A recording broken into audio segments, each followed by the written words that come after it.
কিছু তো একটা জানাবে, ছাগল নাকি ও? তুমি তুমি এখানে কি করছো? হ্যাঁ, এতগুলো কল দিলাম, একটা কল তুমি ধরলে না কেন? তুমি এখানে কি করতে আসছো? আমার দরজা লক করা ছিল না? এই তুই কতগুলো কল দিচ্ছি তোমাকে, একটা কল ধরনি। এখানে কি করছো? তোমাকে আমি বলছি রাত্রে আসতে। সরি ভাবি, সরি। ভাবি মানে? তুমি কি পাগল হয়ে গেছো? নিজের গার্লফ্রেন্ডকে কেউ ভাবি বলে? আর শোনো, একটা অ্যাক্সিডেন্ট হয়ে গেছে। কিসের অ্যাক্সিডেন্ট? মানে তোমার আর আমার একটা অ্যাক্সিডেন্ট। মানে কি বিষয়? তুমি আমার ভাবি হইতে যাইতেছো আর কি। কি কি জানতে বলছো তুমি? আর বলো না, ওই যে ড্রয়িং রুমে যে ছেলেটা তোমাকে দেখতে আসছে, সে আর কেউ না, সে আমার বড় ভাই। কি? হ্যাঁ, আমি নিজেও জানতাম না। আগামী শুক্রবার তোমাদের বিয়ে এবং খুবই ধুমধাম করে আমি বিয়েটা দেবো। আমি আসলে সময় নিতে চাচ্ছি না, শুভ কাজ যত তাড়াতাড়ি হয় ততই ভালো।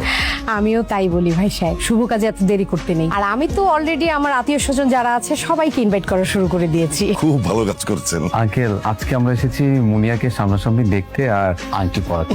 জি ভাই সাহেব। আঙ্কেল, মুনিয়া কি বেশি লেট হবে? না, ও তো ঘরে রেডি হচ্ছে, রেডি হলেই ও চলে আসবে। আপা, মিষ্টি নেন একটু প্লিজ, খাবার মিষ্টি প্লিজ প্লিজ। আচ্ছা ঠিক আছে, একটু নিচ্ছি।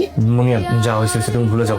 তুমি আমার বড় ভাইকে বিয়ে করে নাও প্লিজ। এই তুমি কি বলছো? হ্যাঁ, পাগল হয়ে গেছো তুমি? মাথায় সমস্যা? আমি তোমার গার্লফ্রেন্ড হয়ে তোমার ভাইকে বিয়ে করবো? তাছাড়া তোমার ভাই আমার থেকে প্রায় 10 বছরের বড়। আর তোমাকে আমি আগেই বলছি, আমি এমন বড় কাউকে বিয়ে করবো না। আমি আমার সেম এজের বা আমার মেন্টালিটির সাথে ম্যাচ করে এমন কাউকে দেখে বিয়ে করবো। আর তুমি যদি আমাকে বিয়ে না করো না, সমস্যা নেই, আমি তোমার মতো সেম একজনকে খুঁজে বিয়ে করে নিব। আর কি বলছো তুমি?